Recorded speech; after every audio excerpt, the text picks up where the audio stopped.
Hujambo na karibu JCTV. Leo ni Jumapili tarehe 5 Julai mwaka 2026. Tulionayo mchana wa leo: hali ya usalama inaendelea kuwa tete mashariki mwa DRC, huku AFC M23 ikidai kufanya hatua mpya za kijeshi katika tarafa la Fizi. Na operesheni ya utafutaji inaendelea baada ya boti iliyokuwa imebeba zaidi ya watu 200 kuzama katika eneo la Ilebo. Kuna hayo na mengine mengi. Naitwa Musa Huseni, karibu.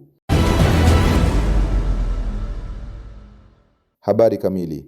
Hali ya usalama inaendelea kuwa tete mashariki mwa DRC, huku AFC M23 ikidai kufanya hatua mpya za kijeshi katika tarafa la Fizi. Taarifa zinazosambazwa na baadhi ya vyanzo vya ndani vya Jamhuri ya Kidemokrasia ya Kongo zinadai kuwa mji wa Baraka ulioko katika tarafa la Fizi ulishambuliwa kwa droni usiku wa Jumamosi tarehe 4 Julai mwaka 2026. Kwa mujibu wa taarifa hizo, droni zinazodaiwa kuhusishwa na waasi wa M23 zilifanya mashambulizi katika mji huo, huku milipuko ikiripotiwa kusikika katika maeneo mbalimbali ya mji wa Baraka. Vyanzo hivyo pia vinadai kuwa tangu siku iliyotangulia, mawasiliano ya simu na huduma za intaneti katika mji huo yamekatika, jambo linalodaiwa kuzuia uthibitishaji wa idadi ya walioathirika pamoja na uharibifu uliotokea. Hata hivyo, hadi sasa hakuna uthibitisho huru wa madai hayo, na mamlaka husika pamoja na pande zinazotajwa katika taarifa hizo bado hazijatoa tamko rasmi kuhusu tukio hilo.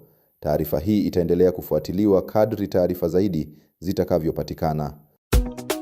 Kwa habari za haraka, za kina na za uhakika kutoka Jamhuri ya Kidemokrasia ya Kongo na zile ambazo zinamgusa kwa mkongomani aliye nje, usikose kusikiliza JCTV. Usikose pia kusubscribe, comment, like na kushare. JCTV ni jicho lako.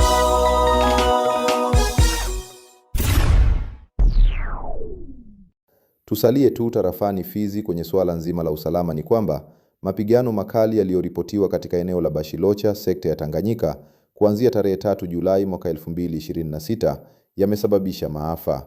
Kwa mujibu wa vyanzo vya ndani na vya kiusalama, mashambulizi ya droni yaliripotiwa kulenga nafasi za jeshi la DRC pamoja na wanajeshi wa Burundi waliokuwa wamepelekwa katika eneo la Mulima. Vyanzo hivyo vinadai kuwa wanajeshi kadhaa waliuawa na wengine kujeruhiwa, huku watoto wawili wa familia moja wakiripotiwa kupoteza maisha na mtoto mwingine kujeruhiwa. Hata hivyo, idadi ya waliouawa na kujeruhiwa haijaweza kuthibitishwa kwa njia huru. Baadaye AFC M23 ilidai kuwa imechukua udhibiti wa maeneo kadhaa yakiwemo Baluta, Pwanzero, Bikiaka na vijiji vingine katika maeneo ya nyanda za juu. Madai hayo pia hayajathibitishwa rasmi na mamlaka za DRC au vyanzo huru. Katika taarifa nyingine, mtu aliyejitambulisha kama naibu gavana wa M23 Kivu Kaskazini alitoa wito kwa jamii ya Banyamulenge kurejea katika maeneo ya nyanda za juu. Haijabainika kwa njia huru iwapo wito huo umechangia ongezeko la watu wanaokimbia makazi yao, ingawa vyanzo vya ndani vinaripoti kuwepo kwa harakati za wananchi kuelekea maeneo ya Mukera, Kichula, Baraka na Fizi Center. Wakati huo huo, afisa mmoja wa jeshi la DRC ambaye hakutajwa jina amenukuliwa akidai kuwa vikosi vya serikali vinakabiliwa na changamoto za matumizi ya droni kutokana na kile alichodai kuwa ni ukosefu wa fedha. Dai hilo halijathibitishwa na serikali ya DRC. Hadi taarifa hii inaandaliwa, hali halisi katika maeneo ya nyanda za juu bado haijawa wazi kutokana na ukosefu wa uthibitisho huru na changamoto za mawasiliano. AFC M23 yatangaza azma ya kupanua operesheni zake kuelekea Katanga, huku mapigano yakiendelea Fizi. Muungano wa AFC M23 umedai kuwa unaendelea kupanua operesheni zake za kijeshi mashariki mwa DRC baada ya kutangaza kudhibiti eneo la kimkakati linalojulikana kama Pwanzero lililo mpakani mwa tarafa za Fizi na Mwenga.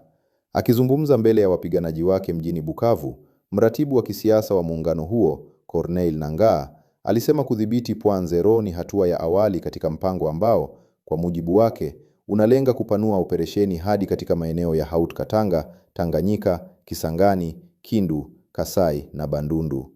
Nangaa pia alihusisha maendeleo ya kijeshi ya AFC M23 na kile alichokiita uimara wa wapiganaji wao pamoja na msaada wa Mungu. Eneo la Pwanzero linatajwa kuwa na umuhimu wa kimkakati kwa kuwa linaunganisha ukanda wa Ziwa Tanganyika na mji wa Baraka, makao makuu ya tarafa la Fizi, na pia hutoa njia kuelekea mkoa wa Tanganyika.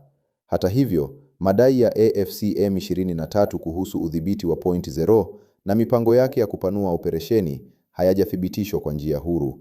Kwa miezi kadhaa, eneo hilo limekuwa likishuhudia mapigano ya mara kwa mara kati ya vikosi vya serikali ya DRC na makundi yenye silaha, huku kila upande ukitoa madai yanayokinzana kuhusu udhibiti wa maeneo mbalimbali. Kauli hiyo ya Nangaa inatolewa wakati juhudi za kutafuta suluhu ya kisiasa katika mzozo wa mashariki mwa DRC zikiendelea chini ya upatanishi wa rais wa Burundi. Na mwishowe kabisa, watu wasiopungua 20 wamefariki dunia baada ya boti iliyokuwa imebeba zaidi ya watu 200 kuzama katika makutano ya mito ya Kasai na Sankuru, eneo la Ilebo.